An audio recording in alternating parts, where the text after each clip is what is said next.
Good morning.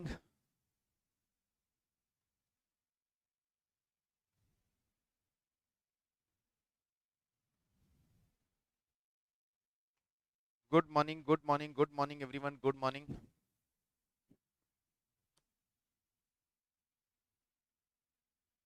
Yes, guys. Good morning once again. And partnership में यहाँ तक हम डिसोल्यूशन ऑफ पार्टनरशिप की बात कर चुके हैं, लेकिन आज हम उस डिसोल्यूशन ऑफ पार्टनरशिप के एक मेन डेवलपमेंट को डिस्कस करना स्टार्ट करते हैं. मतलब still we are on dissolution. अभी हमने पार्टनरशिप डिसोल्यूशन प्रोसेस डिस्कस किया था टिल लास्ट क्लास, जहां हम एक सॉल्वेंट पार्टनरशिप या सॉल्वेंट फर्म की बात कर रहे, where all the partners are solvent. लेकिन अब हम बात करेंगे यहां specifically dissolution of partnership when insolvency is there. Insolvency, insolvency of partner, insolvency of any one partner और insolvency of all the partner.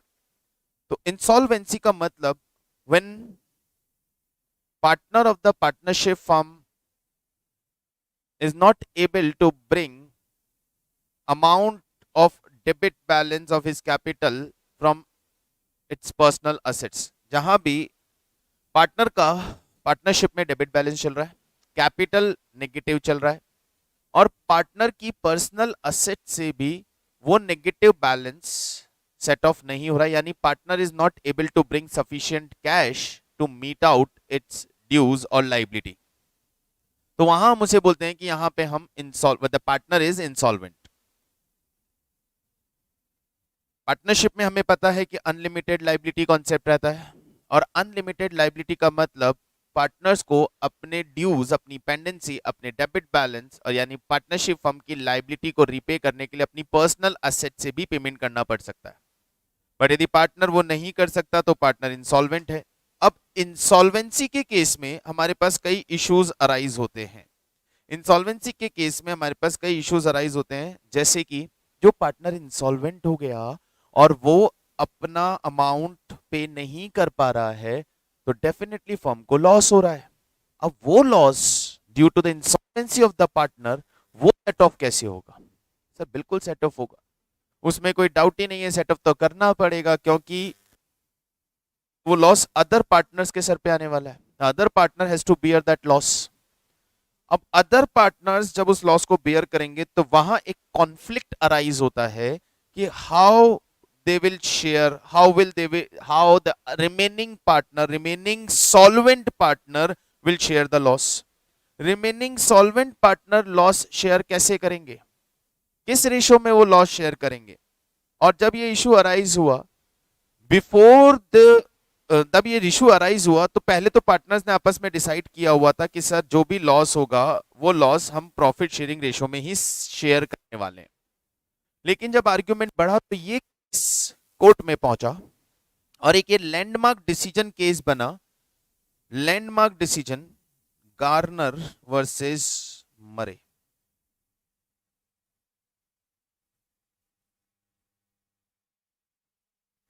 Garner versus मरे एक लैंडमार्क डिसीजन बना जहां कोर्ट में तीन पार्टनर्स अपना एक इशू लेके गए.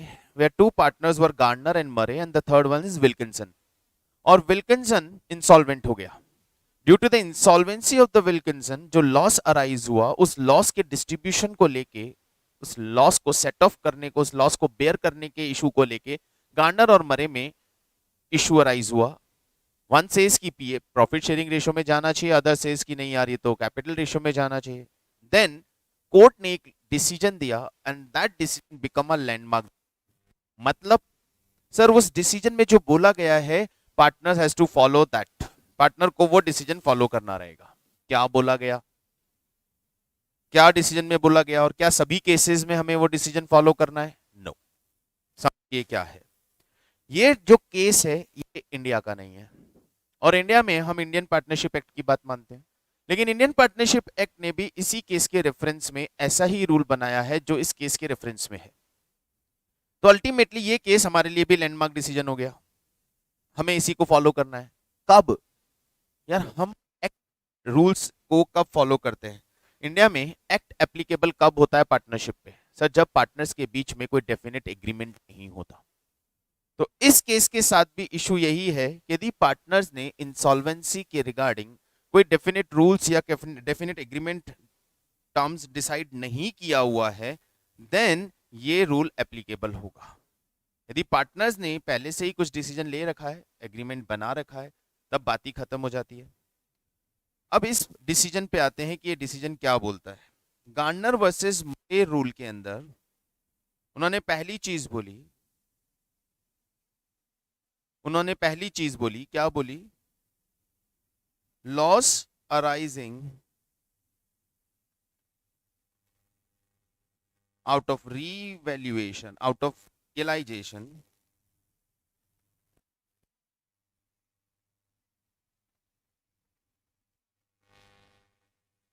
will be loss arising out of realization will be bring in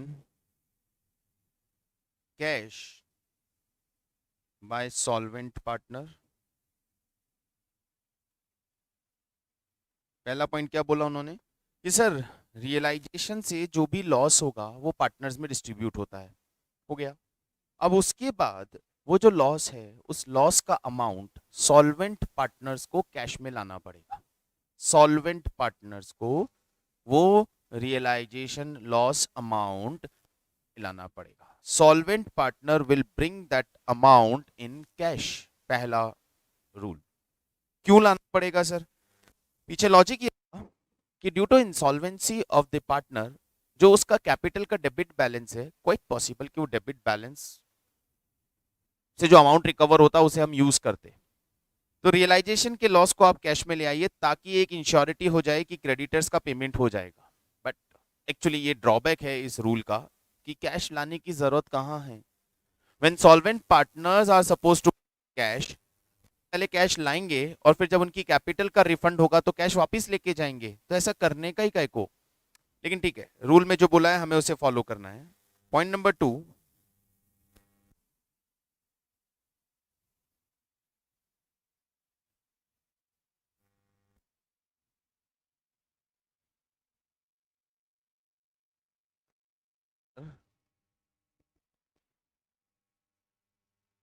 will be shared by solvent partners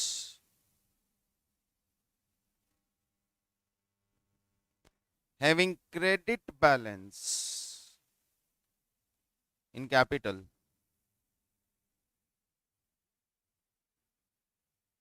in their capital ratio before realization। बहुत सिंपल सर। सॉल्वेंट इंसॉल्वेंसी की वजह से जो लॉस हुआ है, इंसॉल्वेंसी की वजह से जो लॉस हुआ है, इंसॉल्वेंसी की वजह से जो इंसॉल्वेंट पार्टनर अपनी कैपिटल का पेमेंट नहीं कर पाया है, तो उसकी कैपिटल में जो भी लॉस है उसे सॉल्वेंट पार्टनर्स बेयर करेंगे। किस रेशो में? In their capital ratio. कौन सा कैपिटल? रियलाइजेशन प्रोसेस के पहले का कैपिटल। रियलाइजेशन प्रोसेस के पहले का कैपिटल, इसका मतलब रियलाइजेशन के लॉस को एडजस्ट करने से पहले का कैपिटल, यानी after adjustment of reserves and losses. After adjustment of reserves, जो भी रियलाइजेशन से पहले का कैपिटल बैलेंस बनेगा, एडजस्टेड कैपिटल आएगी, इफेक्टिव कैपिटल आएगी। उस इफेक्टिव कैपिटल में सॉल्वेंट पार्टनर, और सॉल्वेंट पार्टनर में भी कौन से? वो सॉल्वेंट पार्टनर जिनका क्रेडिट बैलेंस है कैपिटल में। जिस पार्टनर का कैपिटल डेबिट में चला गया, जिस पार्टनर का कैपिटल ऑलरेडी डेबिट बैलेंस के साथ है, उससे इंसॉल्वेंट पार्टनर का लॉस बियर नहीं करना पड़ेगा। अगेन एक थोड़ा सा अजीब सा रूल है, लेकिन फाइन, हमें रूल फॉलो करना है। दो मेन चीज, सॉल्वेंट पार्टनर रियलाइजेशन लॉस को कैश में लेके आएंगे। सॉल्वेंट पार्टनर रियलाइजेशन लॉस को कैश में लेके आएंगे। इंसॉल्वेंट पार्टनर का जो भी लॉस हुआ है कैपिटल का, फाइनल इंसॉल्वेंट पार्टनर का जो फाइनल लॉस है उसे सॉल्वेंट पार्टनर जिनकी कैपिटल में क्रेडिट बैलेंस चल रहा है वो अपनी कैपिटल रेशो में शेयर करेंगे। कौन सी capital? Effective capital on the date of insolvency, यानी रियलाइजेशन से जस्ट पहले का कैपिटल, एडजस्टेड कैपिटल। ठीक है, तो ये तो हो गया बात रूल का। अब इस रूल के बाद यहां हमने बात किया insolvency of a single partner, लेकिन जब इंसॉल्वेंसी ऑफ ऑल पार्टनर का केस आएगा वहां अलग सिचुएशन चलेगा, उसको हम बाद में डील करते हैं। पहले इस केस पे हम एक एग्जांपल देखते हैं ताकि हम ये कंफर्टेबली समझ पाए। सो स्टडी मटेरियल पे चलेंगे।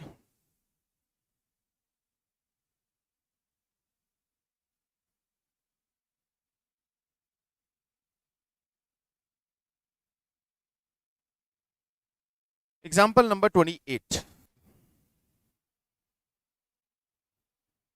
क्वेश्चन नंबर 28 ओपन करेंगे। मैं यहाँ पे आपको क्वेश्चन पहले शो कर चुका हूँ जिसे आप यहाँ से देखिए, उसके बाद वी विल स्टार्ट डिस्कशन।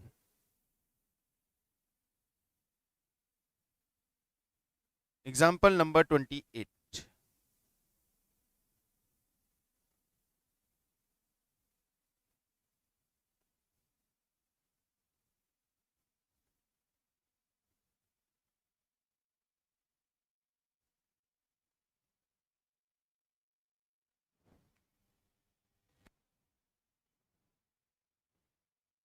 एक नोट यहाँ डाल दीजिएगा।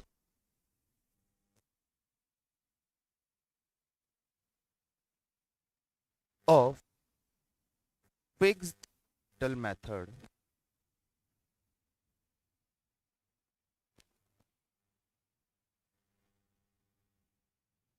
Capital ratio in case of fix capital method, जो कैपिटल रेशो हम यूज करेंगे वो कैपिटल अकाउंट से यूज करेंगे। In case of fix capital method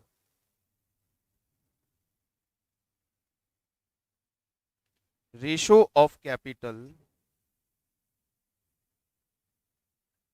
in capital account will be considered. क्यों? क्योंकि रीजन है कैपिटल फिक्स कैपिटल मेथड में हमारे पास कैपिटल अकाउंट अलग होता है और करंट अकाउंट अलग होता है, तो जो भी एडजस्टमेंट्स हम करते हैं वो सब करंट अकाउंट में करते हैं, इसलिए वहां हम कैपिटल अकाउंट का जो बैलेंस है वही हमारा कैपिटल रेशो है। लेकिन फ्लक्चुएटिंग कैपिटल के केस के अंदर जो एडजस्टेड कैपिटल है वो हमें निकालना पड़ेगा। ठीक है, चलिए इस क्वेश्चन को स्टार्ट करें। क्वेश्चन नंबर 28 क्या बोलता है question? A B C three partners losses profit losses equally share कर रहे हैं, agree to dissolve the partnership from on 30th June 2012। Date का अगेन इशू लग रहा है मुझे, because the balance sheet is of 30th June 2013, ऊपर डेट 12 दिया है, तो गाइस करेक्ट कर लीजिएगा। इस चीज से हम ऑलरेडी बहुत सफर्ड हैं, एक बार और वो इशू है, डेट एडजस्ट कर लीजिएगा, या तो दोनों जगह 12 कर लें या दोनों जगह 13 कर लें। On that date there balance sheet stood at as follows, 34,000 and 24,000 capital है ए एंड बी का, लेकिन जैसे आप सी का कैपिटल देखते हैं तो सी का कैपिटल हमें डेबिट साइड पे दिखा हुआ, असेट साइड पे लिखा हुआ है। सी का कैपिटल असेट साइड, तब सी की कैपिटल का डेबिट बैलेंस चल रहा है, C is in loss. Profit and loss 12,000 rupees, profit and loss 12,000 rupees debit side पे चल रहा है, असेट साइड पे चल रहा है, तो ये एडजस्टमेंट में काम में आएगा। assets are realized at 50% of the book value, realization expenses amounted to 5,000 rupees, C became insolvent and received 2,000 from his estates। C insolvent हो गया, C को 8,000 रुपीज पे करना था, C की कैपिटल में डेबिट बैलेंस चल रहा है 8,000 रुपीज का, तो C को 8,000 रुपीज पे करना था, बट C 8,000 नहीं सिर्फ पर्सनल असेट से भी 2,000 ही पे कर सका है, वो इंसॉल्वेंट हो गया है। फाइन, तो डेफिनेटली यहां पे सी की वजह से लॉस होगा। हमें बुक क्लोज करना है, fixed capital method and fluctuating capital method apply करके, fixed and fluctuating capital method apply करके अब क्वेश्चन में भी थोड़ा सा प्रॉब्लम है। मैं फिक्स कैपिटल मेथड और फ्लक्चुएटिंग कैपिटल मेथड की बात करूंगा तो फ्लक्चुएटिंग कैपिटल मेथड के केस में मुझे करंट अकाउंट के बैलेंस देने चाहिए, फिक्स कैपिटल मेथड के अंदर मुझे करंट अकाउंट के बैलेंस गिवन होने चाहिए थे, लेकिन इस क्वेश्चन के अंदर फिक्स कैपिटल मेथड फॉलो करने को बोला गया है, लेकिन करंट अकाउंट कहीं भी नहीं दिख रहा है, करंट अकाउंट कहीं भी नहीं दिख रहा है। बट एनीवेज, हमें ये जो फिक्स और फ्लक्चुएटिंग मेथड बोला गया उसका पर्पस सिर्फ एक ही है कि हमें कैपिटल रेशो कौन सा लेना है वो आइडेंटिफाई करने के लिए यूज करना है। चलिए कोई नहीं, आप अपना स्टडी मटेरियल ओपन करें, मैं यहाँ पे सॉल्यूशन पार्ट पे आ रहा हूँ। I have study in my hand. सबसे पहले यहाँ पे पहले एक रियलाइजेशन अकाउंट बना लेते हैं।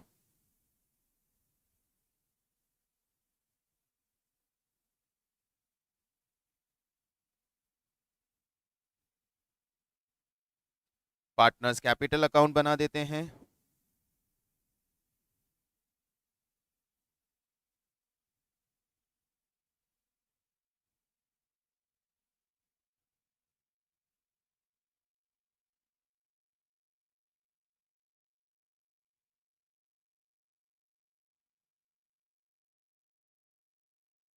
और एज यू नो कि जब हम डिसोल्यूशन पे जा रहे हैं तो हमें बैंक अकाउंट की ज़रूरत होगी, तो हम एक बैंक या कैश अकाउंट बना देते हैं। इस क्वेश्चन में एक और फ्रेमिंग इशू है, यहाँ कैश अकाउंट गिवन ही नहीं है हमारे पास। सो फाइन, कैश बैलेंस नहीं दिया हुआ है, कोई बात नहीं, आगे चलते हैं और यहाँ हम अपने वर्किंग नोट शुरू करेंगे। ठीक है, सबसे पहले बैलेंसेस ऑफ कैपिटल। इंसॉल्वेंसी की बात थोड़ी बाद में करेंगे, पहले यहाँ पे रूटीन प्रोसीजर जो हमारा है वो फॉलो कर रहे हैं। ए का कैपिटल 34,000, बी का कैपिटल 24,000 और सी की कैपिटल में बैलेंस डेबिट साइड पे है 8,000। First thing first, clear? Okay, now we have P and L, P and L, P and L, P and L 12,000 loss है, लॉस राइट ऑफ करना, step number 1। Balances, balances के बाद goodwill, no treatment is available, leave it. फिर reserves and fictitious assets and losses. तो reserve, fictitious assets और accumulated losses में हमारे पास पी एंड एल का डेबिट बैलेंस है, राइट ऑफ कर देंगे, पार्टनर्स में डेबिट डाल देंगे। 12,000 rupees, equal ratio 4, 4 and 4। Yes, यहां तक कुछ भी इंसॉल्वेंसी के बारे में अभी सोचना नहीं है, अभी सिंपल डिसोल्यूशन प्रोसीजर फॉलो करना है। लॉसेस राइट ऑफ, रिजर्व्स हैं नहीं, बात खत्म हुआ। उसके बाद नेक्स्ट नंबर हमारे पास आता है, नेक्स्ट नंबर हमारे पास आता है रियलाइजेशन। नेक्स्ट नंबर हमारे पास आता है रियलाइजेशन की बात करते हैं। रियलाइजेशन में करेंगे, खत्म करेंगे, बैलेंस शीट खत्म करने पे चलते हैं। सारी असेट्स और लाइबिलिटीज को रियलाइजेशन अकाउंट में ट्रांसफर कर दो। assets transferred to realization account, to sundry assets,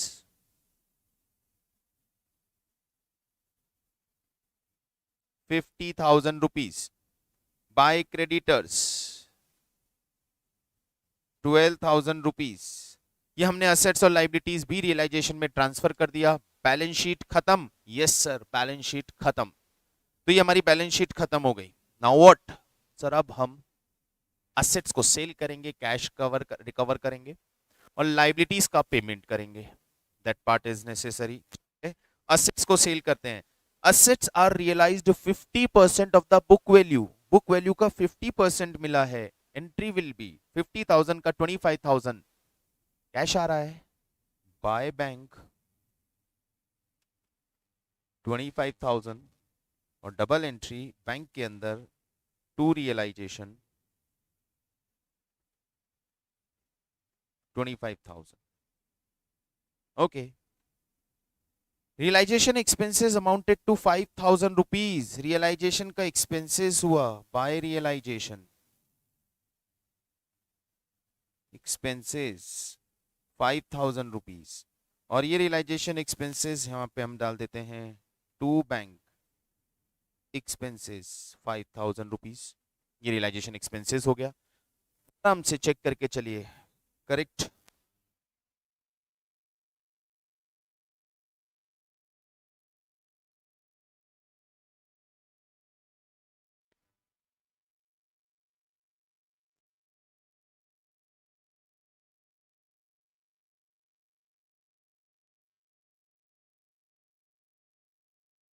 okay, assets realised, expenses paid off. अब नंबर किसका? सर क्रेडिटर्स का पेमेंट करना है, करो। टू बैंक क्रेडिटर्स, कोई इंफॉर्मेशन नहीं है तो हमें पूरा पेमेंट करना है। हमने 12,000 रुपीज क्रेडिटर्स का पेमेंट कर दिया। क्रेडिटर्स का फुल पेमेंट 12,000 रुपीज। बैंक में आएंगे, बाय रियलाइजेशन क्रेडिटर्स 12,000 रुपीज, ये फुल पेमेंट हो गया क्रेडिटर का। Step number next, assets realised, liability paid off, expenses paid off, then realisation close करो, प्रॉफिट निकालो। सो ऑब्वियसली लॉस हो रहा है यहाँ पे, तो बाय ए बी सी तीनों का कैपिटल में ये लॉस ट्रांसफर हो जाएगा। Total 67,000। There is a loss of 30,000 rupees in realisation. तीनों पार्टनर्स में इक्वली शेयर कर देंगे, 10 10 एंड 10। ये हो गया तीनों पार्टनर्स में लॉस का डिस्ट्रीब्यूशन। फाइन, कोई डाउट? ये तो बिल्कुल इजी था। अभी मैंने इंसॉल्वेंसी का बात नहीं किया है।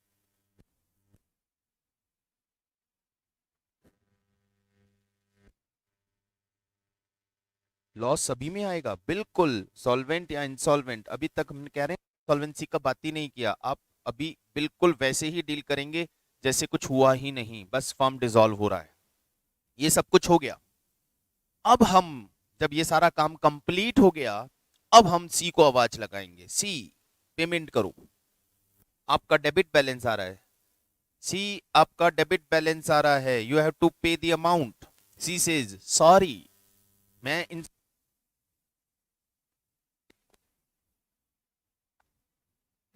और सी की सारी असेट से 2,000 रिकवर कर पाए। ले से 2,000 बाय बैंक, सी से हम 2,000 रुपीज रिकवर कर पाए। बैंक में आ गया, टू सीज कैपिटल 2,000। जैसे ही हमें पता चला इंसॉल्वेंसी, जैसे ही हमें ये पता चला इंसॉल्वेंसी, सर सी इंसॉल्वेंट है। हाँ बिल्कुल सही बोला, सी इंसॉल्वेंट है।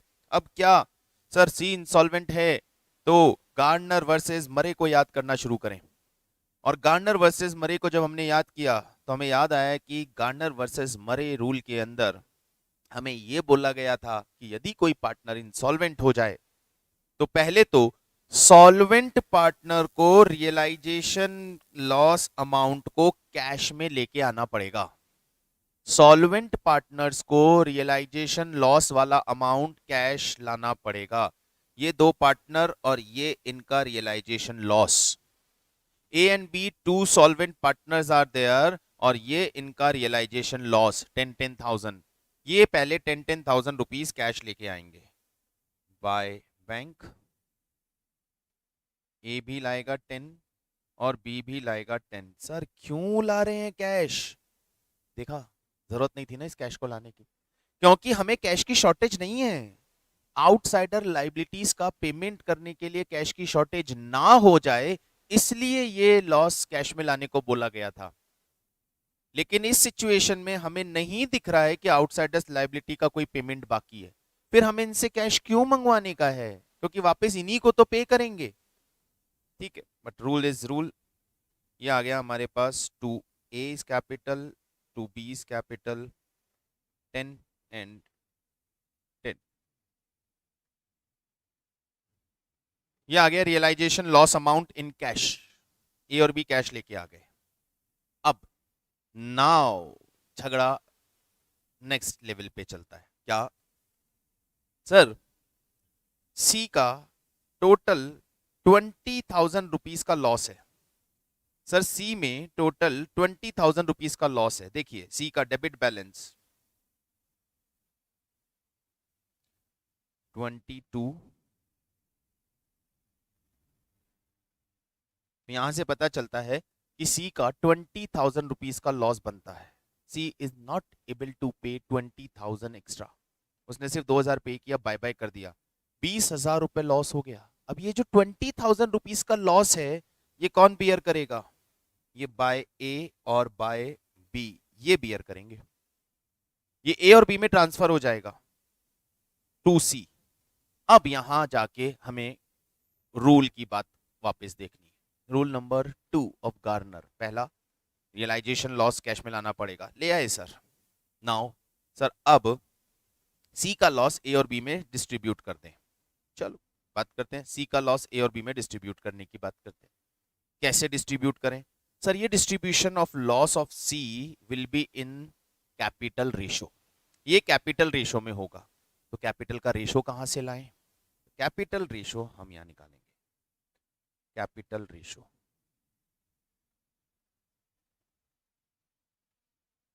पहले हम बात कर रहे हैं फिक्स्ड कैपिटल मेथड।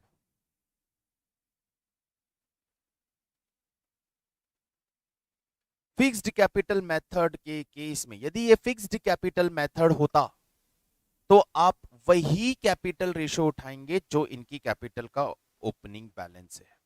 अब यहां से आपको क्लैरिटी आ जाएगी। यदि ये फिक्स्ड कैपिटल होता तो हम इनकी कैपिटल का वो रेशो लेंगे जो इनके कैपिटल अकाउंट में लिखा हुआ है, क्योंकि मान लीजिए फिक्स कैपिटल मेथड है और यदि ये फिक्स कैपिटल मेथड है तो इस कैपिटल अकाउंट में ना तो ये पी एंड एल आने वाला है, ना ही ये रियलाइजेशन आने वाला है, नहीं आएगा ना। फिक्स कैपिटल मेथड में ये एंट्रीज नहीं होती हैं, ये एंट्रीज करंट अकाउंट में जाके होती हैं। लेकिन अभी ये फिक्स कैपिटल मेथड है तो उस केस में इनका जो रियलाइजेशन लॉस का रेशो बनेगा वो ये इनका कैपिटल रेशो बनेगा 34,000 and 24,000 without any adjustment.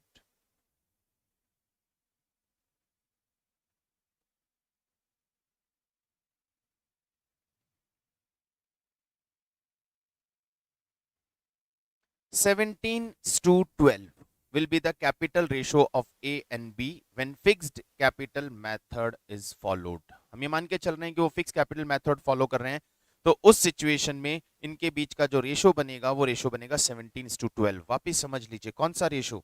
Sir इनका जो कैपिटल का ओपनिंग, करंट अकाउंट नहीं, कैपिटल अकाउंट का जो ओपनिंग बैलेंस या जो भी बैलेंस शीट में बैलेंस दिया है एज इट इज वही रेशो है,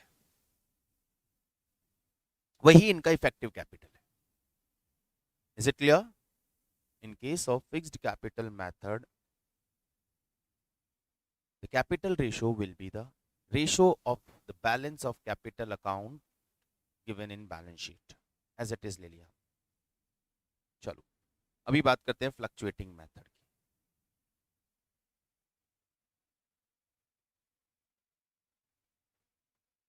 fluctuating method,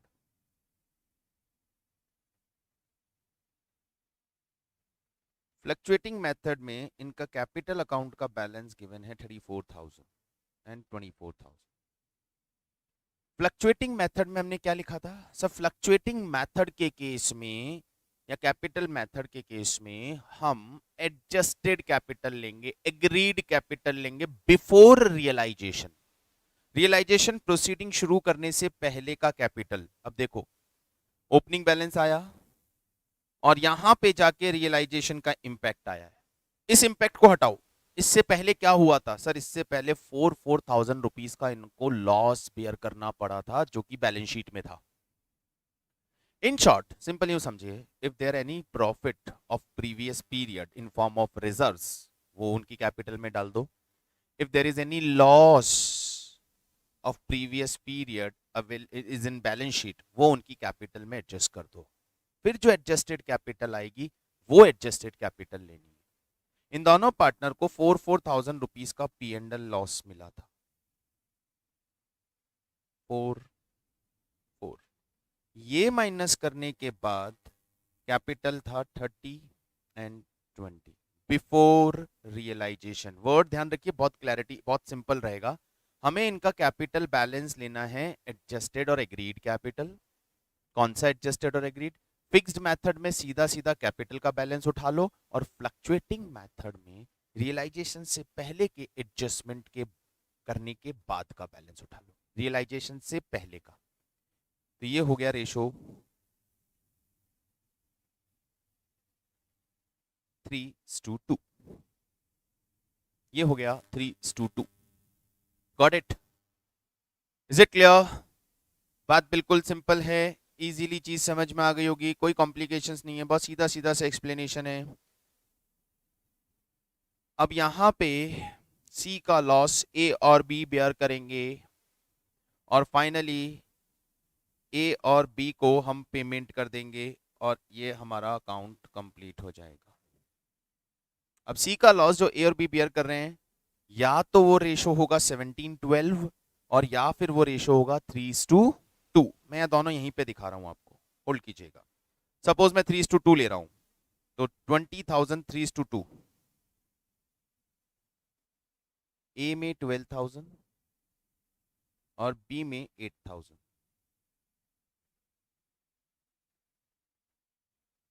12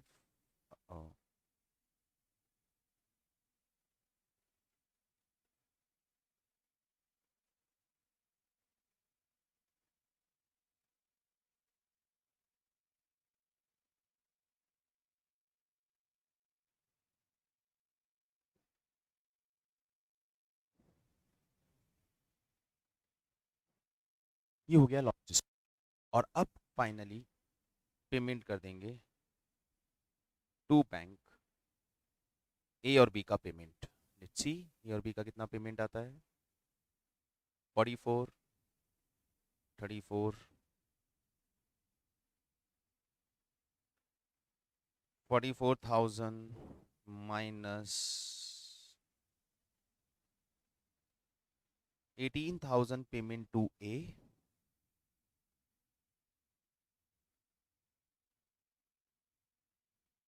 12,000 payment to B,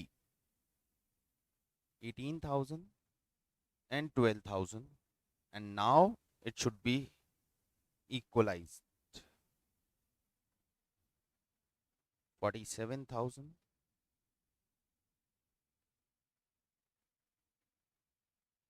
47,000।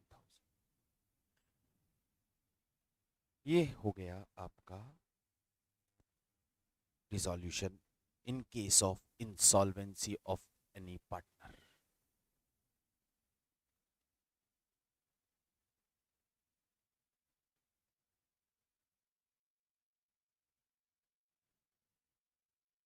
B12 नहीं आएगा, आई थिंक 3:2 आया है, तो ए में 12 आएगा, बी में 8 आएगा बेटा।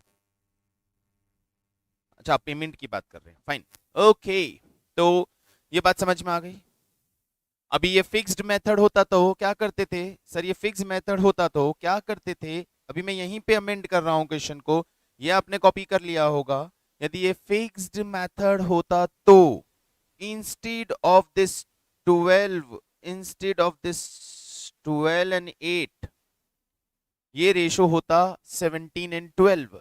बाकी और कोई चेंज नहीं है, बाकी और कोई चेंज नहीं है। If this process is clear then confirm me. Clear हो गया? Is it clear? All set? आराम से इस क्वेश्चन को वापस कीजिएगा। तो it's a very simple question. Insolvency Garner versus Murray is not that much complicated thing, बहुत सीधा सा, बहुत सिंपल सा चीज है। What you have to do, पहले नॉर्मली रियलाइजेशन प्रोसेस तक कंप्लीट कर दीजिए, फिर आके चेक कीजिए कि कोई इंसॉल्वेंसी तो नहीं है।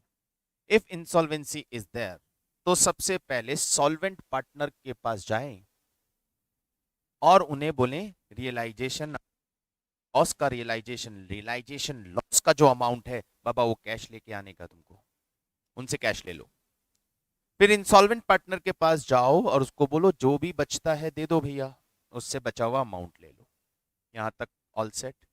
फिर देखो इंसॉल्वेंट पार्टनर का कितना लॉस हो गया, इंसॉल्वेंट पार्टनर की डेफिशिएंसी निकालो और उस लॉस को सॉल्वेंट पार्टनर्स में उनके कैपिटल रेशो में डिस्ट्रीब्यूट कर दो।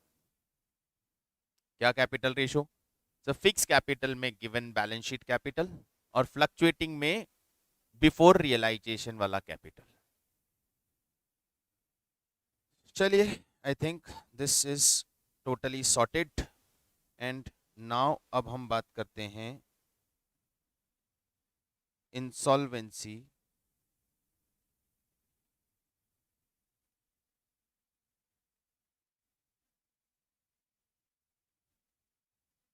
ऑफ ऑल पार्टनर्स,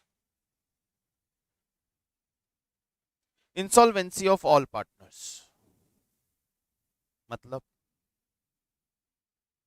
मतलब ये है कि सर फर्म के सारे पार्टनर ही निकल लिए, फर्म के सारे पार्टनर्स इंसॉल्वेंट हो गए, सभी की कैपिटल में डेबिट बैलेंस चल रहा है और कोई भी अपनी पर्सनल असेट से पूरा पेमेंट रिकवर नहीं कर पा रहे हैं, हम पर्सनल असेट से पेमेंट रिकवर नहीं कर पा रहे हैं, उनकी पर्सनल असेट से हम पेमेंट रिकवर नहीं कर पा रहे हैं, तो क्या करें? सर बहुत आसान है, बात ही खत्म हो गई अभी तो। जब उनकी पर्सनल असेट से आप पेमेंट रिकवर नहीं कर पा रहे हो तो किसी भी तरह के रियलाइजेशन लॉस या प्रॉफिट की तो कोई बात ही नहीं बनती है। जिससे जितना अमाउंट रिकवर हो सकता है उससे उतना अमाउंट रिकवर कर लीजिए, जिससे जितना अमाउंट रिकवर हो सकता है उससे उतना अमाउंट रिकवर कर लीजिए, और उसके बाद जो डेफिशिएंसी है पार्टनर्स की, उसका एक डेफिशिएंसी अकाउंट ओपन कर लीजिए। Open a deficiency account,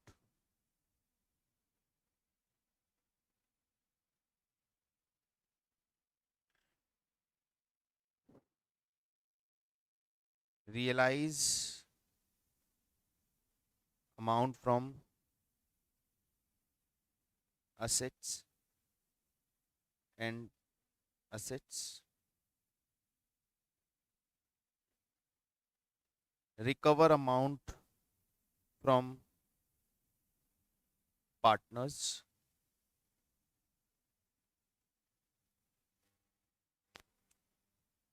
if possible। भाई हो तो गए ना इंसॉल्वेंट, तो जितना भी रिकवर होता है उतना रिकवर कर लीजिए। Payment of liabilities, payment of liabilities, अब लाइबिलिटी का पेमेंट करिए कैसे? Sir in a order, the liability payment will be in a order. अब ऑर्डर क्या, इन ऑर्डर क्या? First government dues,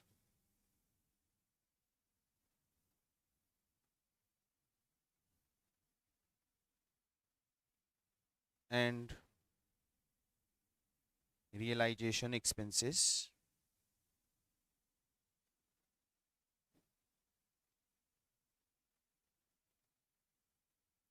payment to secured creditors from mortgage assets, and payment to all unsecured creditors in proportion।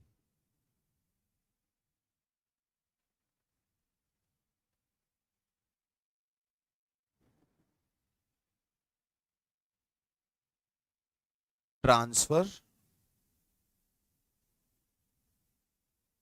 unpaid amount of liability, transfer unpaid amount of liability in deficiency, transfer balance of capital account in deficiency। ये है आपका पूरा procedure. एक deficiency account खोलना है सबसे पहले, उसके बाद असेट से अमाउंट रिकवर करना है, जितना भी असेट्स को बेच के रिकवरी आती है। उसके बाद पार्टनर्स के पास जाना है और उनकी पर्सनल असेट्स से जितना भी रिकवरी आता है उतना रिकवर करना है। ठीक है, नाउ अब आपके पास मैक्सिमम अवेलेबल कैश आ गया, इससे ज्यादा अब कैश आपके पास आएगा नहीं। ये जो मैक्सिमम अवेलेबल कैश आपके हाथ में आया है, इस कैश से आप अपनी लाइबिलिटीज का पेमेंट करेंगे। कैसे? सर एक ऑर्डर में, पहले हम गवर्नमेंट ड्यूज या टैक्सेस या रियलाइजेशन एक्सपेंसेस हैं उनका पेमेंट करेंगे। फिर हम सिक्योर्ड क्रेडिटर्स यदि कोई हैं तो वो असेट जो मोर्गेज हमने रखी है उससे उनका पेमेंट करेंगे। अब यहाँ दो सिचुएशन, वैसे इस लेवल तक एक्सटेंड नहीं होगी चीजें, फिर भी यहाँ दो सिचुएशन। मान लीजिए हमारे पास बैंक लोन है 50,000 और ये मोर्गेज है किसी मशीन से, और मशीन है 40,000 की। मशीन से जो रिकवरी आया 40,000 ये पूरे के पूरे हम बैंक लोन को देंगे, और बचा हुआ जो बैंक लोन है 10,000 का ये कहलाएगा अनसिक्योर्ड। और यहां हमारे पास क्रेडिटर्स भी थे से 30,000 के, यहां हमारे पास क्रेडिटर्स भी थे 30,000 के। तो सबसे पहले क्या हुआ sir, bank loan was secured by mortgage over machines, और मशीन से हमें 40,000 का रिकवरी आया, वो 40,000 as it is bank loan के पेमेंट में चला जाएगा। अब जो बचा हुआ बैंक लोन है वो कहलाएगा अनसिक्योर्ड, और उसको हम क्रेडिटर के साथ पे करेंगे नेक्स्ट नंबर पे।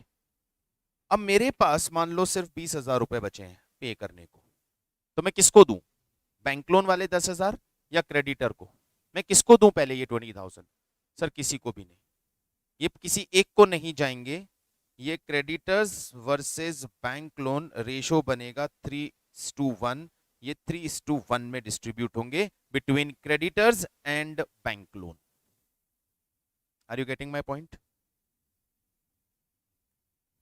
अनसिक्योर्ड क्रेडिटर्स जितने भी होते हैं वो सब इक्वलेंट स्टेज पे होते हैं, इक्वल स्टेज पे होते हैं। आउटसाइडर्स लायबिलिटी में अनसिक्योर्ड लोन सारे इक्वल स्टेज पे होते हैं, अनसिक्योर्ड लायबिलिटीज सारी इक्वल स्टेज पे होती है। उन सबके बीच में जो डिस्ट्रीब्यूशन ऑफ अवेलेबल कैश होगा वो उनके ड्यू अमाउंट के प्रपोर्शन में होगा। बात समझ में आ रही है? सिक्योर्ड क्रेडिटर का नंबर पहले आता है, लेकिन उसको सिर्फ हम वही अमाउंट देंगे जो उस पर्टिकुलर मॉर्गेज असेट से रिकवर हुआ है, वो हम पहले उसको देंगे। उसका अमाउंट फिर भी बच जाता है तो वो अनसिक्योर्ड में ट्रांसफर हो जाता है।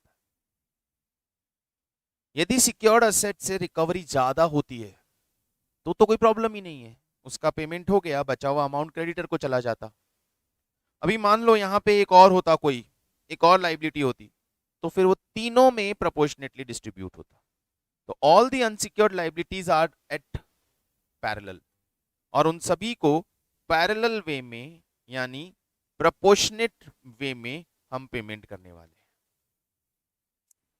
ओके चलिए, तो ये बात क्लियर हो गई। ये है इंसॉल्वेंसी ऑफ ऑल पार्टनर्स। चलिए तो क्वेश्चन पे आते हैं, question number 29।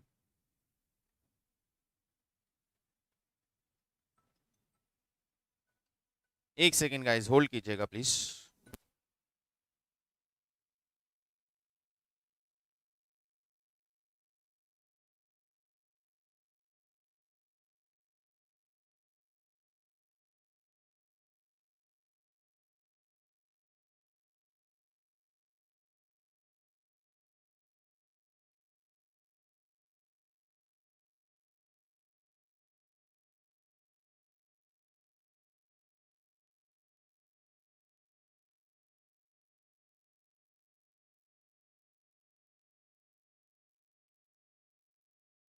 Fine, question 29।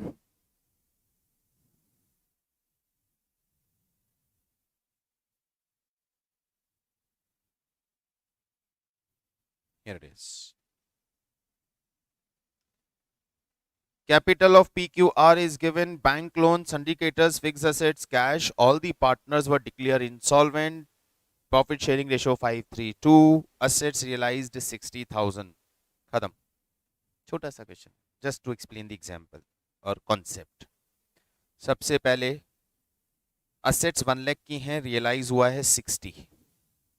Partners का कैपिटल का क्रेडिट बैलेंस है, पार्टनर्स की कैपिटल का क्रेडिट बैलेंस है, लेकिन प्रॉब्लम ये नहीं है क्रेडिट बैलेंस है, प्रॉब्लम ये है कि हमारे पास 60,000 असेट से आया, 10,000 कैश आया, टोटल 70,000 रुपीज है, और लाइबिलिटी हमारी 1 लाख की है।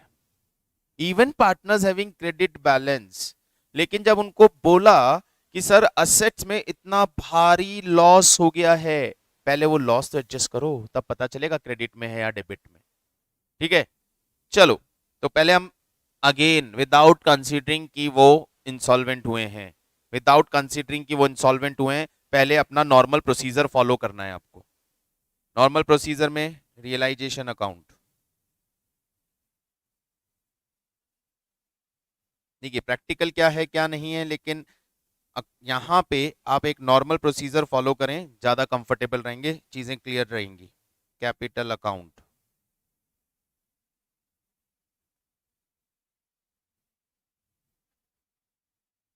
वरना बहुत कंफ्यूजन हो जाता है कि पहले क्या करें। सीधा सीधा आप सीधा सीधा चलाएं, PQR, देन आता है उनका बैंक अकाउंट, बैंक और कैश।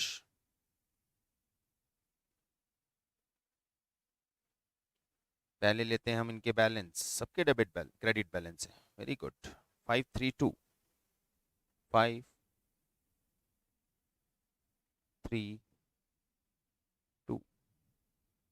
पहले बैलेंस ट्रांसफर किया, कैश में भी बैलेंस है, ये कैश और बैंक, कैश में भी बैलेंस है, to balance brought down 10,000। Step number 1, open the capital account, realisation account and bank, transfer the balances, हो गया। Step number 2, transfer all assets and liability in realisation, assets and liability realisation में transfer करो, assets and liability realisation में transfer करो। रुको रुको रुको रुको रुको, यहां एक चीज करनी पड़ेगी, यहां एक चीज चेंज करनी पड़ेगी, और चेंज क्या करनी पड़ेगी कि सर लाइबिलिटी का पेमेंट करने को पूरा पैसा नहीं, तो इसलिए अभी सिर्फ यहां पे आप असेट्स रियलाइजेशन में ट्रांसफर करके लॉस निकाल लीजिए, असेट्स रियलाइजेशन में ट्रांसफर कर दीजिए,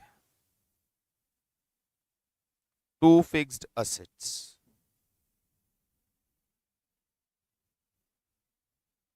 और इससे हमें कैश मिला बाय बैंक 60,000, हमें 60,000 रुपीज का कैश मिला है।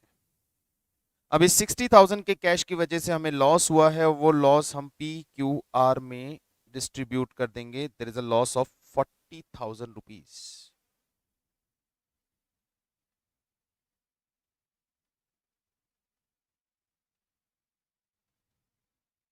और ये 40,000 का loss partners will bear in their profit sharing ratio 5:3:2, 20,000, 12,000 and 8,000, ये लॉस शेयर कर दिया हमने पार्टनर्स में, और अब पार्टनर की कैपिटल में ये लॉस ट्रांसफर कर देते हैं।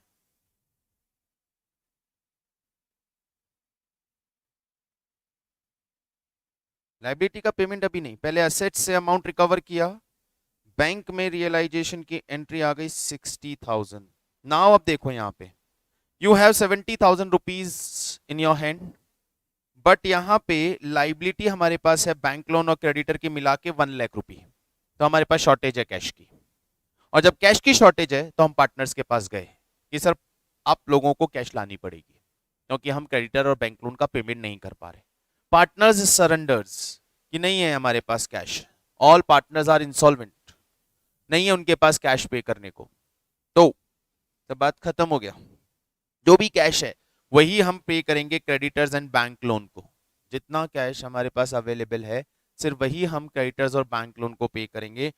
तो यहां अब आता है डेवलपमेंट, यहां खुलेगा आपका एक deficiency account, creditors,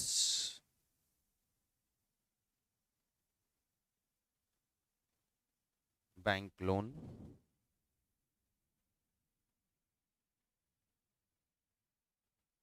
and deficiency.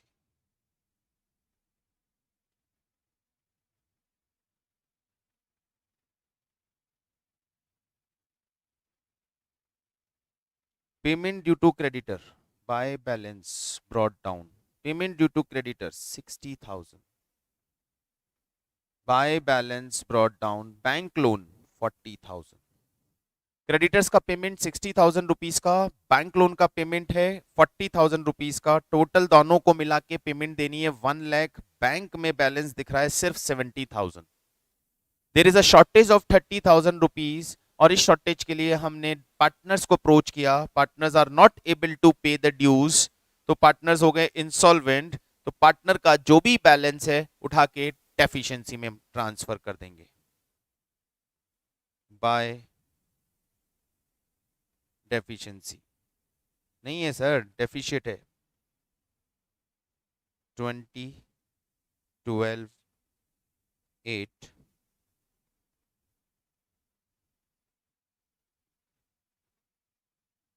15,000, 9,000 and 6,000। 15, 9 and 6 ये डेफिशिएंसी अकाउंट में ट्रांसफर हो जाएगा। अब ये डेफिशिएंसी में आप चेक करके देखो टोटल कितना आ रहा है। 15 प्लस 9 24 प्लस 6 30,000 रुपीज की डेफिशिएंसी है, और एग्जैक्टली वही शॉर्टेज हमें कैश में मिलेगी लाइबिलिटी का पेमेंट करने में। तो वहां बिल्कुल कंफर्म क्लैरिटी आ जाएगा। डेफिशिएंसी में 2P, 2Q, 2R, 15, 9 and 6। Now अब ये जो 70,000 रुपीज हैं, ये क्रेडिटर और बिल्स पेबल में payment to creditors and bank loan. आपका क्रेडिटर 60, बैंक लोन 40, 3:2 का रेशो बना के कितने कैश अवेलेबल है मेरे पास? 70,000 रुपी। 3:2 का रेशो, इसको मिलेगा 3/5,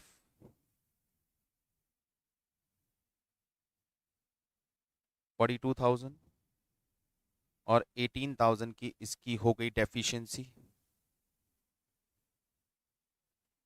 बैंक लोन को मिलेगा 70,000 में से 2/5,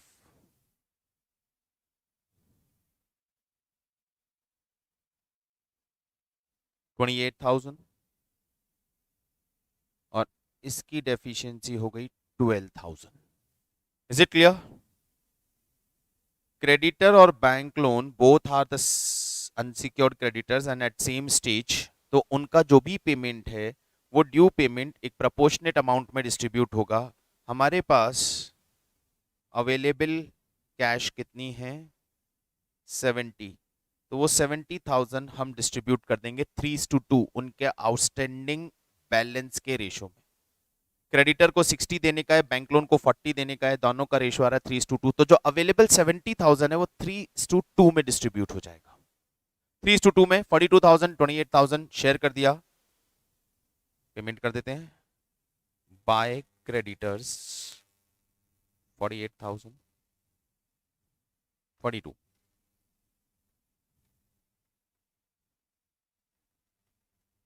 and by bank loan 28। Cash account खत्म, zero balance, account over.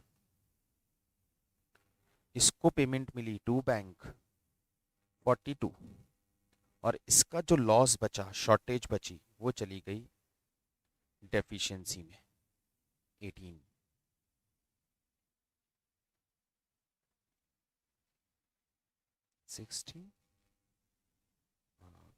Bank loan को पेमेंट मिली 28, और इसकी शॉर्टेज भी चली गई डेफिशिएंसी में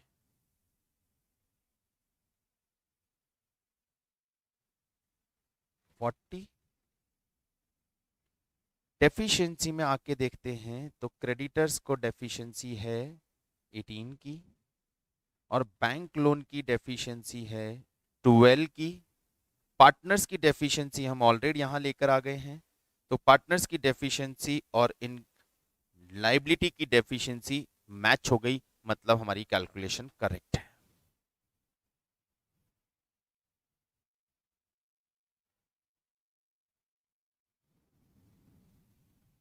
ओके तो बताइए क्या ख्याल है यहां तक अपना? All calculations are clear? Insolvency of partner when only one partner is insolvent or when all partners are insolvent. Partners की इंसॉल्वेंसी पे फर्म डिसॉल्व होगा ये जरूरी नहीं होता है, लेकिन if all partners are insolvent और इफ एक पार्टनर को छोड़ के बाकी सब इंसॉल्वेंट है तो फर्म डिसॉल्व होती है। बट इंसॉल्वेंसी पे हम पार्टनरशिप फर्म को डिसॉल्व कर सकते हैं। तो हमने इंसॉल्वेंसी में दो केसेस डिस्कस किए। पहला, इंसॉल्वेंसी एनी पार्टनर, एक पार्टनर का इंसॉल्वेंसी है मतलब दो या दो से ज्यादा सॉल्वेंट पार्टनर्स आर देयर, तो यहां पे गार्नर वर्सेस मरे रूल एप्लीकेबल होगा। अभी लास्ट एक रिकैप करते हैं, ये चीज चेक कर लीजिए और बताइए everything is clear, everything is okay.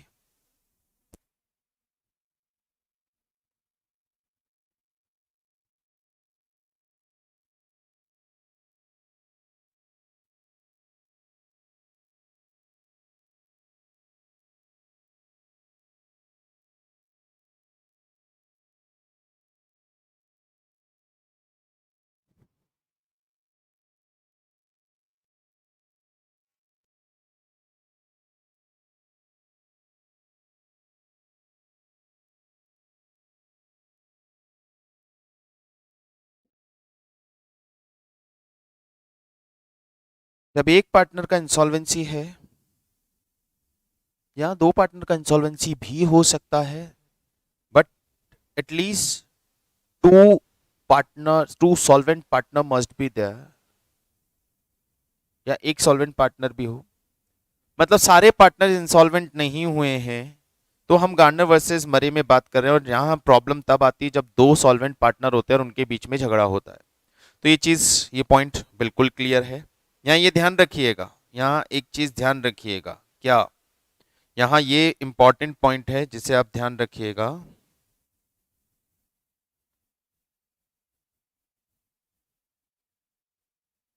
Insolvency loss of insolvency of partner due to या loss of capital due to insolvency of partner will be share by solvent partner having credit balance in capital account. मतलब यदि किसी solvent partner का debit balance चल रहा है capital में, partner solvent है लेकिन उसका डेबिट बैलेंस है, मतलब वो पेमेंट ला रहा है, तो उसे हम डेफिशिएंसी के लिए नहीं बोलेंगे, उसे हम उस लॉस को लाने के लिए नहीं बोलेंगे, ऐसा इससे साउंड करता है। ठीक है, क्योंकि कैपिटल रेशियो में लॉस शेयर करना है ना, उसका कैपिटल डेबिट चल रहा है तो उसका कैपिटल रेशियो आएगा ही नहीं। कैपिटल रेशियो कैलकुलेट करने के लिए जो प्रोसीजर हमें मालूम है हमने समझ लिया, fluctuating method and fixed method. I think again no issue is here, all sorted, कोई प्रॉब्लम नहीं है। इंसॉल्वेंसी ऑफ ऑल पार्टनर की सिचुएशन में हमें क्या करना है, तो वो बात भी यहां पे अच्छी तरह समझ में आ गई कि ऑल पार्टनर के इंसॉल्वेंसी के केस में व्हाटएवर लॉस इज अराइजिंग, वो लॉस हम डिस्ट्रीब्यूट करने के बाद जितना भी उनका बैलेंस बचता है वो हम डेफिशिएंसी में डालते हैं, और जो भी कैश हमारे पास अवेलेबल होती है, जो भी कैश हमारे पास अवेलेबल होती है, हम उस कैश को जितने भी अनसिक्योर्ड क्रेडिटर्स हैं उन अनसिक्योर्ड क्रेडिटर्स में उस कैश को उनके ड्यूज के रेशो में डिस्ट्रीब्यूट करते हैं। एंड देन जो भी शॉर्टेज है will go to deficiency account, creditors की शॉर्टेज और पार्टनर्स की शॉर्टेज टोटल मैच करेगी और ये हमारा प्रोसीजर कंप्लीट होगा। And I think this is all sorted. मुझे मेरे ख्याल से किसी को अभी इसमें कोई डाउट होना नहीं चाहिए। Insolvency of partner, insolvency of partner, यहां तक everything is sorted. Now in this chapter we have an important issue कि क्या हर बार ऐसे ही होता है प्रैक्टिकल लाइफ में? नहीं सर, प्रैक्टिकली ऐसा नहीं होता। क्या क्या नहीं होता सर? हम पार्टनरशिप फर्म को डिसॉल्व करने जा रहे हैं और डिसोल्यूशन पे सारा का सारा असेट्स एक दिन में ही बिक गया, सारा कैश आ गया और क्रेडिटर को सारा का सारा एक ही दिन में पेमेंट कर दिया? नहीं सर, ऐसा कैसे होगा? तो क्या हमने वेट किया कि सारा असेट बिक जाए तब तक कैश एक्यूमुलेट होने दो फिर एक साथ पेमेंट करेंगे? नहीं सर। जनरली होता क्या है सर? जनरली ये होता है कि जैसे जैसे असेट्स सेल होती जाती हैं और उनसे जो कैश आता जाता है उसे हम धीरे धीरे क्रेडिटर्स लाइबिलिटीज का पेमेंट कैजुअली करते रहते हैं, मतलब इन पीसेस। यस, जैसे जैसे कैश कलेक्ट होता जाएगा और वैसे वैसे पेमेंट चलता जाएगा। तो सर इसमें तो प्रॉब्लम है, क्या पहले पेमेंट किसको करेंगे? तो वो प्रोसीजर हमें यहां समझना है, that is known as piecemeal distribution. The next concept of partnership is piecemeal distribution. और उस पीस मील डिस्ट्रीब्यूशन के बाद हम कुछ स्पेशल इश्यूज, जो स्मॉल स्मॉल एक्स्ट्रा इश्यूज हैं रिगार्डिंग पार्टनरशिप डेथ डिसोल्यूशन, वो हम डील करेंगे। तो वहां जाके हमारा ये डिसोल्यूशन पार्ट कंप्लीट होगा। Still we are on dissolution, लेकिन अब नेक्स्ट कॉन्सेप्ट है piecemeal distribution and will take in next class. ठीक है, तो चलिए मिलते हैं फिर। बाय।